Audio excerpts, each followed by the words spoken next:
తెల్లవారుజాము 4 గంటలకు లేచి అభిషేకం చేయడానికి వెళ్ళేవారు. అన్ని ఏర్పాట్లు జరిగి ఉండేవి. అభిషేకం చేసి చిన్న గ్లాస్తో తీర్థం తెచ్చి అమ్మ పంచం దగ్గర పెట్టి వెళ్ళిపోయేవారు. Every minute precious. ఆయన నడుస్తూ 10 అడుగులు 5 అయ్యేటప్పటికి విజయనరసింహ హోమ్కి వెళ్ళేవారు. అప్పటికి 100 మంది నుంచి ఉండేవారు తెల్లవారకట్ట ఊళ్ళ నుంచి వచ్చి. రాత్రి 10 వరకు ఆయన పేషెంట్స్ని చూసి ఇంటికి వచ్చి అమ్మ మంచం మీద కూర్చుని అమ్మ చెయ్యి ఇలా పట్టుకుని, ఏమ్మా ఇవాళ నీ కోడలు బొబ్బట్లో నేను తినవా? ఏం తింటాను రా, షుగర్ భయం. నీకెందుకమ్మా నేను ఉండగా, తిను ఓ బొబ్బట్టు పట్టరావే అని 2 ముక్కలు అమ్మకి పెట్టి, అమ్మ నేను వేస్తాను కదా ట్యాబ్లెట్ అని ఓ ట్యాబ్లెట్ వేసేసి అమ్మతో 4 మాటలు మాట్లాడి పక్క పక్క పక్క పక్క నవ్వి పడుకుంటే, నేను ఒకసారి వాళ్ళ ఇంటికి వెడితే వాళ్ళ అమ్మగారు అన్నారు నాతో, నాయన శరీరంలో ఓపికండి బతికాను అనుకుంటున్నావా? నా కొడుకు రాత్రి ప్రతిరోజు వచ్చి కూర్చుని అమ్మ అమ్మ అంటూ మాట్లాడిన మాటలకు బతుకుతున్నానయ్యా అన్నారు ఆవిడ. అది ఆదర బుద్ధి. అమ్మ నిన్ను ఏదో ఎత్తుకుపోతుంది నీ దగ్గర అనుకోవడం నీ కర్మ, అది నీ బుద్ధి ఎందొచ్చిన జాడ్యం. తండ్రి నీ డబ్బేదో పట్టుకుపోతాడు అనుకోవడం నీ జాడ్యం, అది నీకు వచ్చిన తప్పు, నువ్వు దిద్దుకోవాలి. నీకు జ్వరం వస్తే నువ్వు మందేసుకున్నట్టు ఈ శాస్త్ర విషయంలో నీకు అవగాహన దోషం వస్తే నువ్వు నేర్చుకోవాలి. కానీ అది తిన్నగా పిల్లల తప్పని నేను చెప్పను. సవకబారు అన్నీ మనం పిల్లలకి చూపిస్తున్నాం. ఏవి చూపించకూడదో అవన్నీ చూపించి అది బాగుండాలని మీరు కోరుకునే అధికారం మీకు ఎక్కడుంది? మీరు ఏది చూపించకూడదో చూపించకుండా ఉండడం సమాజం యొక్క ప్రధానమైన కర్తవ్యం. అప్పుడు పిల్లలు బాగుండాలని కోరండి. అయినా ఇంకా పిల్లలు బాగుంటున్నారంటే వాళ్ళది గొప్పతనం. కాబట్టి తల్లి తండ్రి అంత గొప్పవాళ్ళు. ప్రెసిడెంట్ ఆఫ్ ఇండియా చేశాడు మహానుభావుడు, ప్రపంచం చేత కీర్తింపబడ్డాడు అబ్దుల్ కలాం గారు. వింగ్స్ ఆఫ్ ఫైర్ రాసుకుని ప్రిఫేస్లో రాసుకున్నాడు.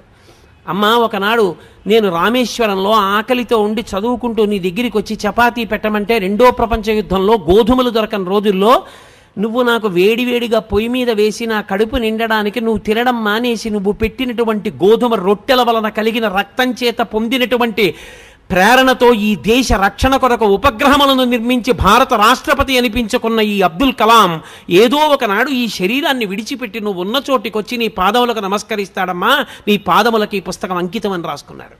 అది పరిణతి, అది పూజ్య భావన. అంటే అది ఎక్కడుందో అది చెప్పుకోవాలి. పనికి మాలిన లక్షణం మనకెందుకు? కాబట్టి ఆ విషయంలో నీ బుద్ధి యందు వైక్లభ్యం కలిగితే శాస్త్రం తెలుసుకున్న పెద్దలను అడుగు తప్ప. దోషం తల్లి నిన్నేదో చేసేస్తుంది, తండ్రి నిన్నేదో చేసేస్తాడు, నువ్వు 5 రూపాయలు సంపాదించగానే తల్లిదండ్రుల పట్ల పెడభావన కలుగుతుంది అనుకుంటే అది ఆ వ్యక్తి యందు దోషం ఏర్పడిందని గుర్తు. ఆ దోషము పరిష్కరింపబడాలి. ఆ బుద్ధి అసలు మంచిదే కాదు. తల్లిదండ్రులను మించినటువంటి వ్యక్తులు లేరు. అందుకే శంకర భగవత్పాదులు ఆ మాట అన్నారు, పూజ్యోస్తు గురువు. తండ్రి ఎవరో తెలుసా? తనంత తాను గురువు. గురువు అన్న మాటకు అర్థం ఏంటో తెలుసా? బరువు అని. తండ్రికి 80 ఏళ్ళు వచ్చాయి, కొడుకు సీనియర్ అయ్యేసి అప్పటికి. ఇప్పుడు తండ్రి గొప్ప కొడుకు గొప్ప? తండ్రి శరీరముతో ఉన్నంత కాలము తండ్రి ముందు కొడుకు చిన్నవాడే. గురువు బరువు, ఎదురుకుండా ఉన్నది లఘువు చిన్నది. అప్పుడు కూడా శుభలేఖ తండ్రి గారి పేరు మీదే ఇవ్వాలి నీకు జ్ఞానం ఉంటే. ఐఏఎస్ కదా అని ఆయన పేరు మీద ఇవ్వకూడదు, కొడుకు పేరు మీద. తండ్రిని అంతలా చూడాలి. మహానుభావుడు డిస్ట్రిక్ట్ జడ్జ్ చేశారు కృష్ణయ్య గారు. తండ్రిని ఎలా చూశారండి?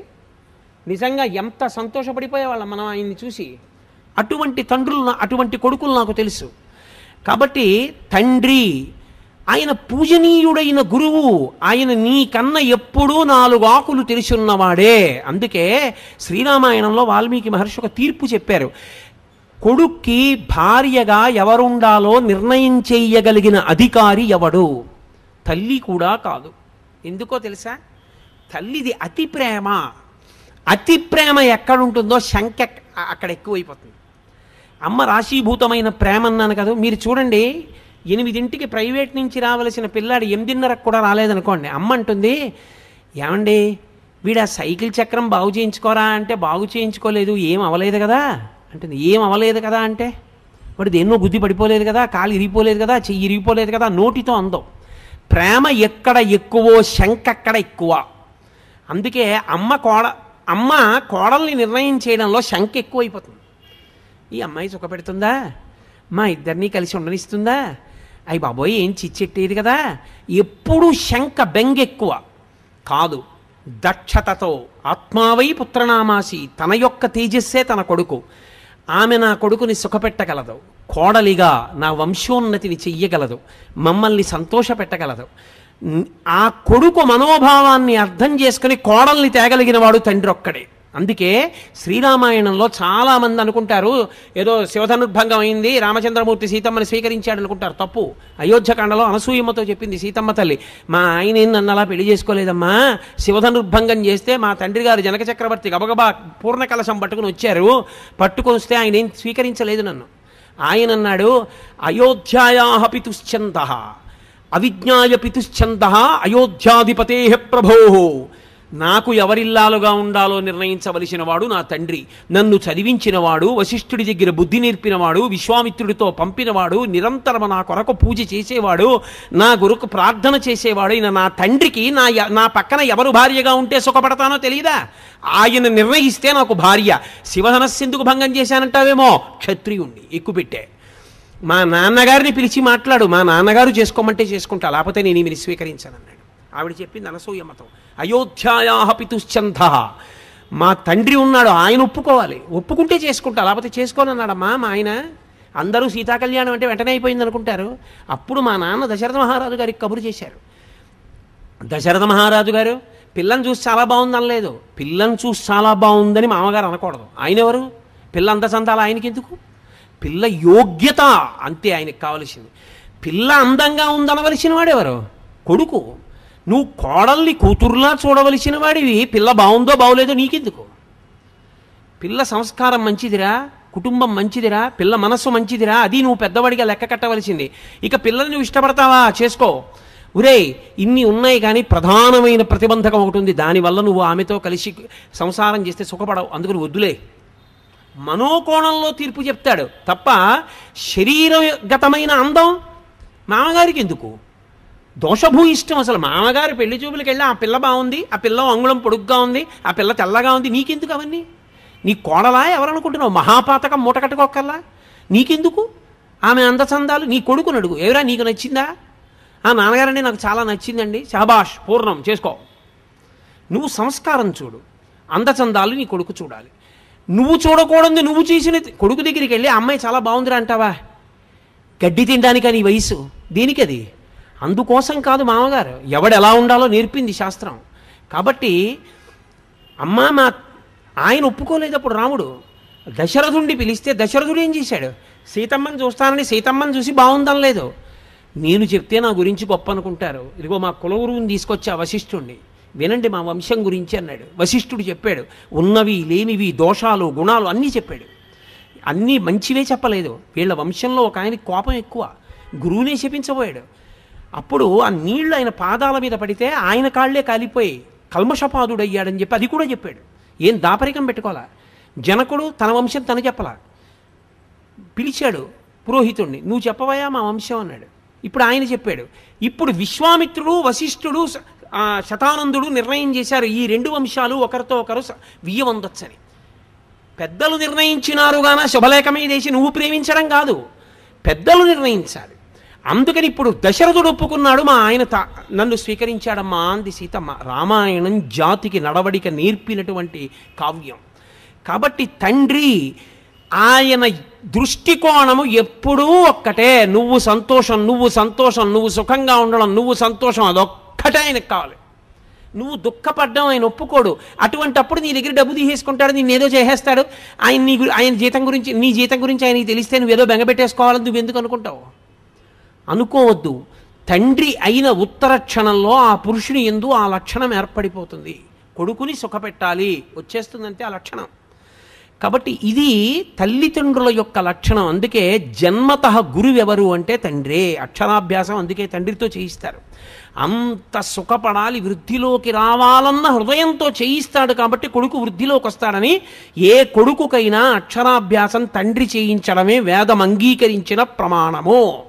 మీరు బాగా చదువుకున్నవారు కదండి, మీరు అక్షరాభ్యాసం చేయించండి అని అడగకూడదు. అసలు నన్ను ఎందరో వచ్చి అడుగుతుంటారయ్యా మీరు అక్షరాభ్యాసం చేయించండి ఒక్కసారి, మా మనవండి మా అబ్బాయి నేను చెయ్యనని చెప్తాను. నేను చెయ్యను, అలా చేయకూడదు. నువ్వెందుకు చెయ్యవు? నువ్వు తండ్రివి, నువ్వు గురువు, నువ్వు చెయ్యి అని చెప్తుంటాను. ఎక్కడో కొన్ని కారణముల చేత కొన్ని ప్రత్యేక పరిస్థితులలో అది ధర్మం అంగీకరించింది, అక్కడ నేను చెయ్యవలసిందే అన్న వాటిని మాత్రం సంవత్సరానికి ఒక్కసారి విజయదశమి నాడు పరదేవత దగ్గర కూర్చుని 2, 3 అక్షరాభ్యాసాలే చేయిస్తాను తప్పించి ఎప్పుడు ఎవరికి అక్షరాభ్యాసం చేయించను. ఎందుకంటే వేదం అలా అంగీకరించింది. తండ్రి చేయిస్తే వాడు వృద్ధిలోకి వస్తాడు. నీకు మంత్రం ఎవరు ఉపదేశం చేశారు ఉపనయనంలో? తండ్రే. ఎందుకు చేయించారు? ఇంకోళ్ళకి తెలియదా గాయత్రి మంత్రం? తండ్రి ఎందుకు చెయ్యాలి? గురుత్వం తండ్రిది. ఆయన పూజనీయుడు. ఆయన కన్న పూజనీయుడు లోకమునందు వేరొకడు లేడు. పూజ అన్న మాటకు అర్థం ఏంటో తెలుసా? ఎవరిని నువ్వు గౌరవిస్తే నీకు గౌరవం వస్తుందో దానికి పూజ అని పేరు. నేను భగవంతుడి పట్ల కృతజ్ఞుడనై పూజ చేస్తే లోకం నన్ను పూజిస్తుంది. అయా ఈయన కృతజ్ఞత ఉన్నవాడండి అని. తండ్రికి నువ్వు నమస్కారం చేస్తే లోకమంతా నీకు నమస్కారం చేస్తుంది. కృతజ్ఞత కలిగియుండుట, పూజనీయత పొందియుండుట, పూజించుట. తనంత తాను సహజ సిద్ధముగా పూజనీయుడు ఈ లోకమునందెవరు? తండ్రియే.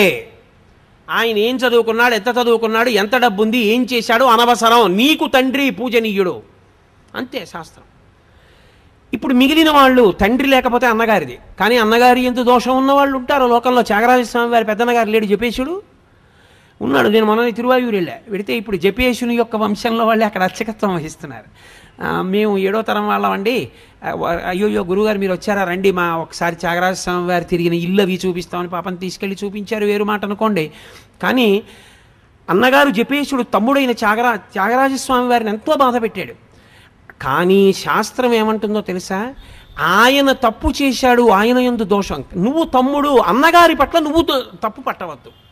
ఆయన దోషభూయిష్ఠుడై ఉన్నాడు, ఈశ్వరుడు ఆయన మీద తగిన చర్య తీసుకుంటాడు. నువ్వు నీ వైపు నుంచి నీ ధర్మాన్ని నువ్వు పాటించాలి. అన్నకు ఒక నమస్కారం చేసి వెళ్ళిపోవడమే. ఎదురుపడి తిరగబడవద్దు. అన్న చెడ్డవాడైతే ఒకనాడు మారతాడు. కానీ అసలు యథార్థమునకు మానవీయ సంబంధముల యందు అన్నదమ్ములకు ఉండవలసిన లక్షణమేమి అంటే వాల్మీకి మహర్షి రామాయణంలో ఒక మాట చెప్పిస్తారు రాముడితో. ధర్మమర్థంచ కామంచ పృథివీంచాపి లక్ష్మణ ఇచ్చాపి భవతామర్థే ఏతత్ ప్రతిశృణోమితే అంటాడు. ధర్మము, అర్థము, కామము ఈ 3 నా తోబుట్టువులు అనుభవించిన నాడు తప్ప నేను అనుభవించనన్నాడు రాముడు.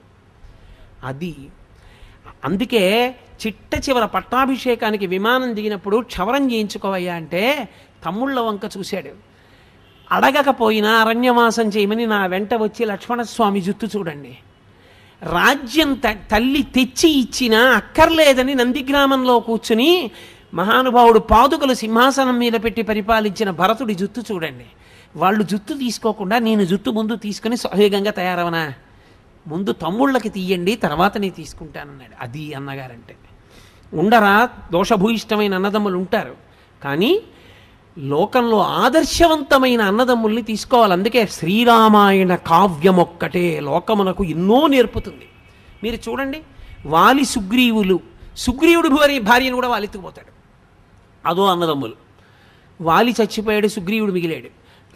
రావణ విభీషణ కుంభకర్ణులు. విభీషణుడు ధర్మాత్ముడు, ఎంత చెప్పాడో అన్నయ్య వద్దన్నయ్య, అన్నయ్య వద్దన్నయ్య. తమ్ముడు చెప్పాడు, వినలేదు, బయటికి గెంటేశాడు. రావణుడు చచ్చిపోయాడు, కుంభకర్ణుడు చచ్చిపోయాడు, విభీషణుడు మిగిలాడు. ఈ విభీషణుడు ఈ సుగ్రీవుడు రామపట్టాభిషేకానికి వచ్చారు. విమానంలోంచి రామచంద్రమూర్తి కిందకి దిగుతున్నారు. భరతుడు పరుగున వెళ్ళి నేల మీద పడి నమస్కారం చేసి చెప్పుల జత తీసుకొచ్చి, అన్నయ్య 14 ఏళ్ళు అడవుల్లో తిరిగావన్నయ్య నా వల్ల, మా అమ్మ కోరబట్టి, అన్నయ్య తొందరగా చెప్పులు వేసేసుకో అన్నయ్య అని కాళ్ళ కింద చెప్పులు పెట్టాడు. మొదట ఏడిచిన వాళ్ళు ఎవరో తెలుసా? సుగ్రీవుడు, విభీషణుడు. అరే అంత తపస్సు చేసినవాడు రామ, అన్నయ్య 3 లోకములను శాసించినవాడు చచ్చిపోయాడు రా, అనవసరంగా అన్నీ చెప్పేశాను. ఇలా మేము కలిసి ఉండలేకపోయాను రా, ఆ అన్నయ్య చచ్చిపోయాడు. ఎంత గొప్పవాడు రా కుంభకర్ణుడు. పాపం నిద్రపోతూ లేచి అన్నం తిని పడుకునేవాడు రా, బ్రహ్మగారి శాపానికి చచ్చిపోయాడే.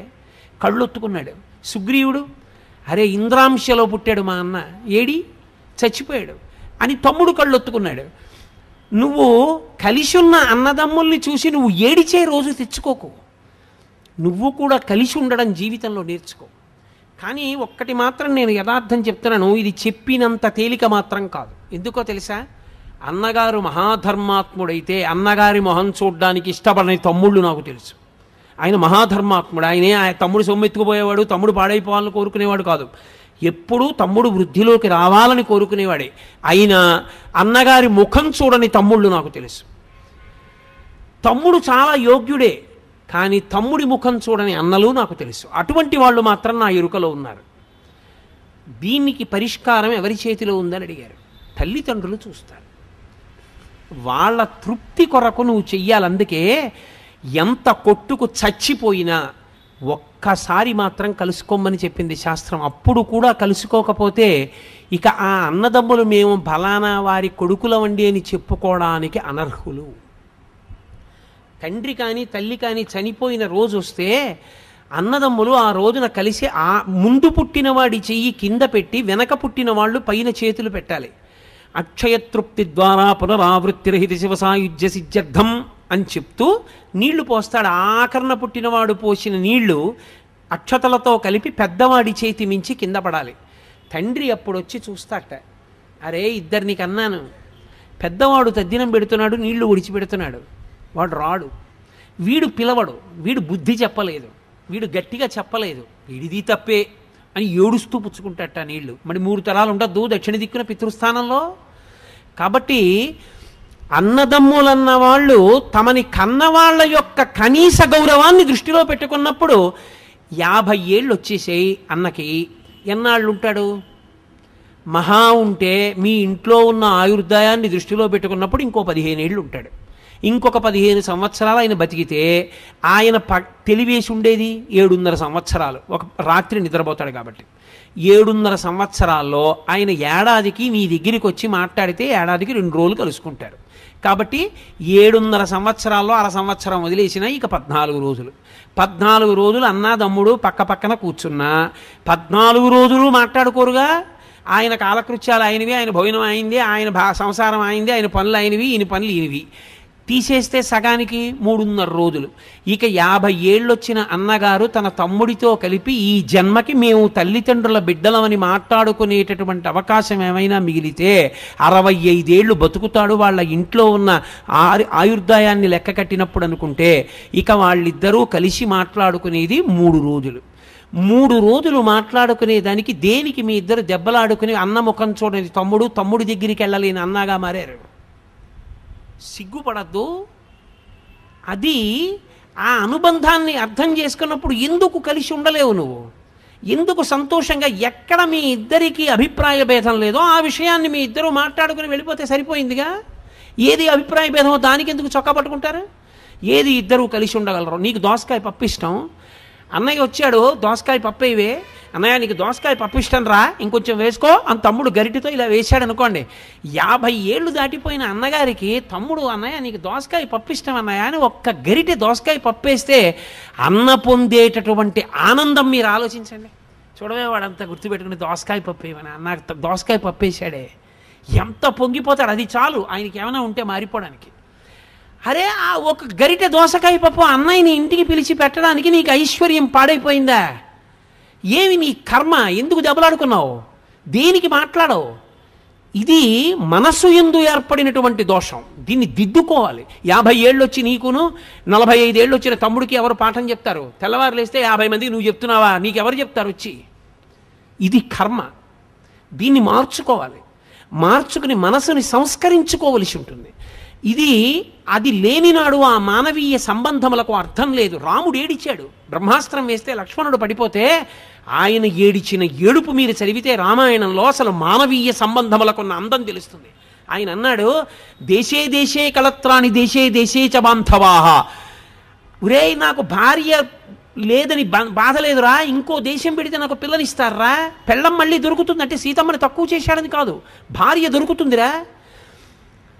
కానీ అమ్మకి నాన్నకి పుట్టిన వాళ్ళము అన్న వాళ్ళల్లో తోడ పుట్టినవాడన్నవాడు ఇక మళ్ళీ నాకు రాడుగా, దశరథుడు చచ్చిపోయాడుగా, ఇంకెక్కడి నుంచి వస్తారా తోడ పుట్టిన వాళ్ళు? నువ్వు వెళ్ళిపోయావా నాకన్నా ముందని ఏడిచాడు. అది అన్నదమ్ములంటే. రామాయణాన్ని మీరు చదివితే అసలు ఒక అన్నగా, ఒక తమ్ముడిగా, ఒక కొడుకుగా, ఒక బావగా, ఒక అల్లుడిగా అసలు ఎలా నిలబడాలో, ఎలా మాట్లాడాలో, ఎలా ప్రవర్తించాలో అర్థమవుతుంది. ఈ దేశానికి వచ్చిన పెద్ద దరిద్రం ఎక్కడొచ్చిందంటే రామాయణ భారత భాగవతములు లౌకిక రాజ్యం అన్న పేరుతో చెప్పకూడదన్న మాట పిల్లలకి ఎప్పుడు ప్రారంభమైందో అక్కడ ప్రారంభమైంది పతనం. రామాయణ భారత భాగవతాలు పిల్లలకి చెప్పడం పాఠ్యాంశములుగా మారితే అప్పుడు నిజంగా అర్థమవుతుంది. సుఖమన్న మాటకు అర్థం ఏమిటో రామాయణం వింటే అర్థమవుతుంది.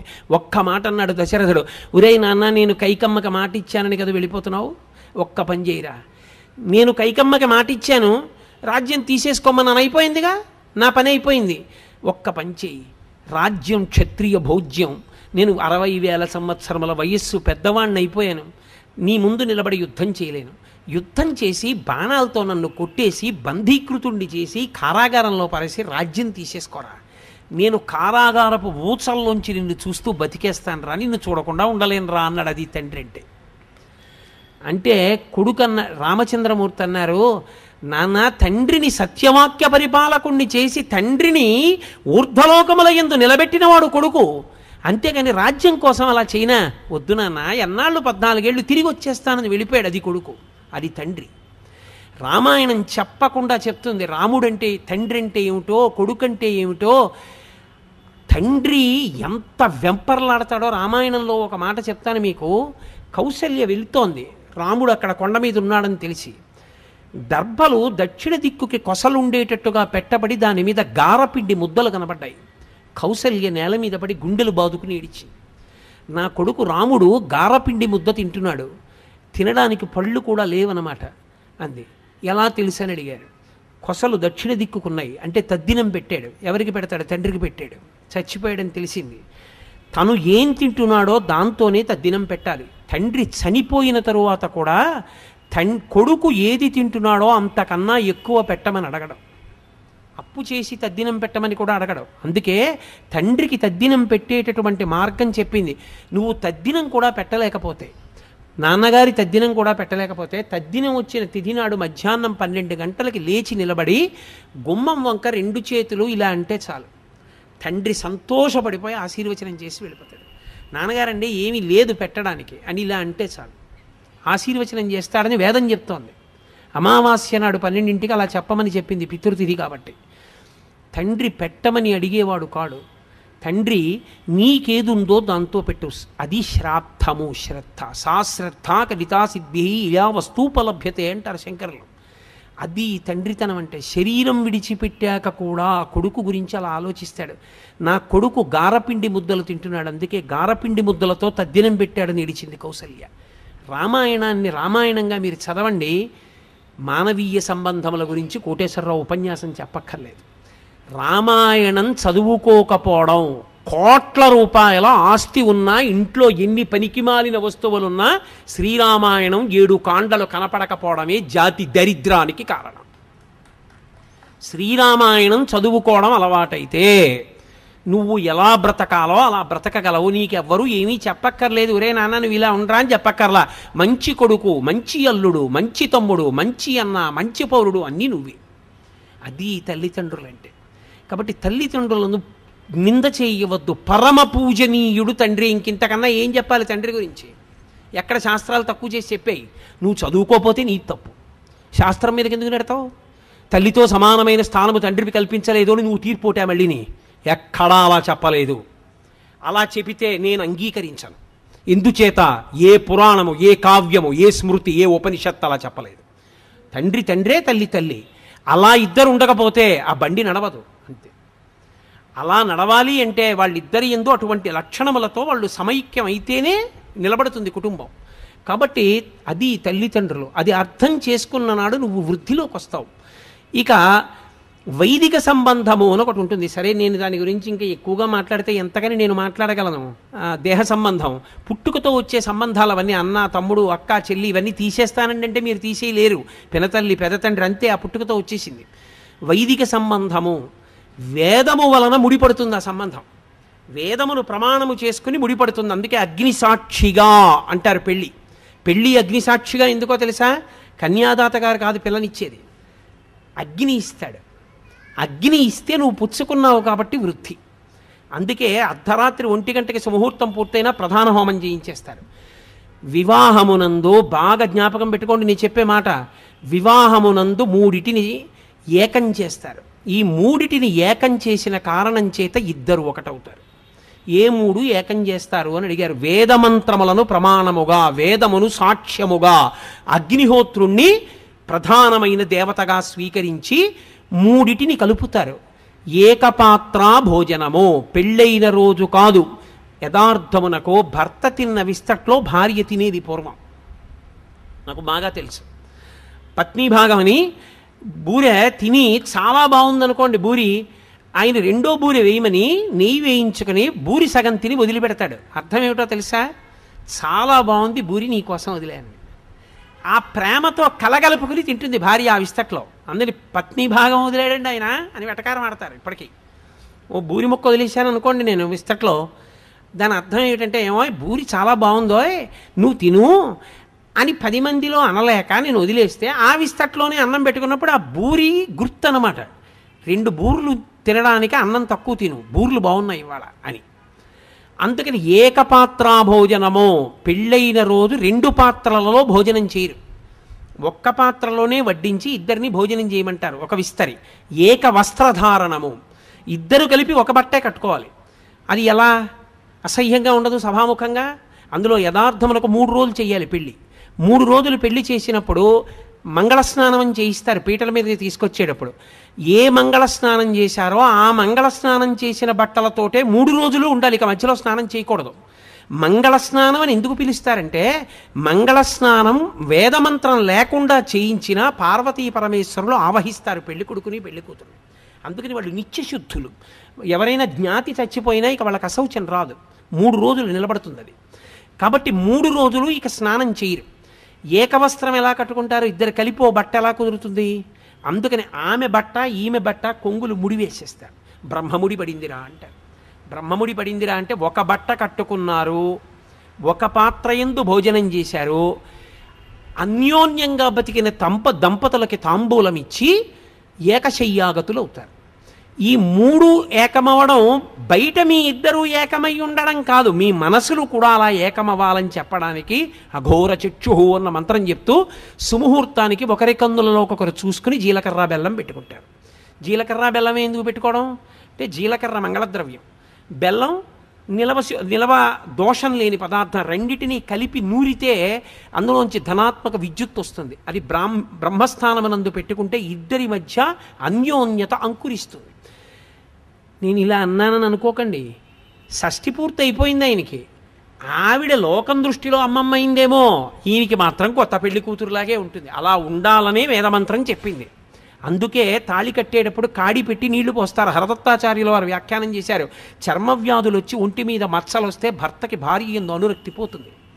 అలా వివర్ణము కాకుండా ఎన్నేళ్ళొచ్చినా ఆయన అనురక్తి ఆమె యందు మాత్రమే నిలబడేటట్టుగా దేవతల యొక్క అనుగ్రహాన్ని కురిపిస్తారు ఆ సమయంలో మంత్రముల చేత. అందుకని కాడితో నీళ్లు పోయించి మంగళసూత్రం కట్టిస్తారు. ఇది వేదము చేత పడిన ముడి, వేదము ప్రమాణముగా పడిన ముడి. చిత్రం ఏమిటో తెలుసా? ఈ ముడిని బట్టే నిన్ను కన్న తల్లిదండ్రుల అభ్యున్నతి కూడా ఆధారపడుతుంది. చిత్రం ఏమిటంటే, లోకంలో అన్నిటినీ దాటి పరమ పవిత్రమైపోయిన అనుబంధం ఇది భార్యాభర్తల అనుబంధమే. అందుకే విశ్వనాథ సత్యనారాయణ గారు 1000 పడగలు రాస్తూ అబ్బా ఓ మరచెంబును అడ్డుపెట్టి దాంపత్యాన్ని వర్ణించాడు మహానుభావుడు. కాబట్టి వాళ్ళిద్దరి మధ్య పెరుగుతున్న కొద్దీ అనుబంధం, మొదట్లో ఇద్దరి మధ్య ఆకర్షణ కారణం అవుతుంది, కానీ షష్ఠి పూర్తికి వచ్చేటప్పటికి ఆ దంపతుల యొక్క లక్షణం ఎలా ఉంటుందో చెప్పారు.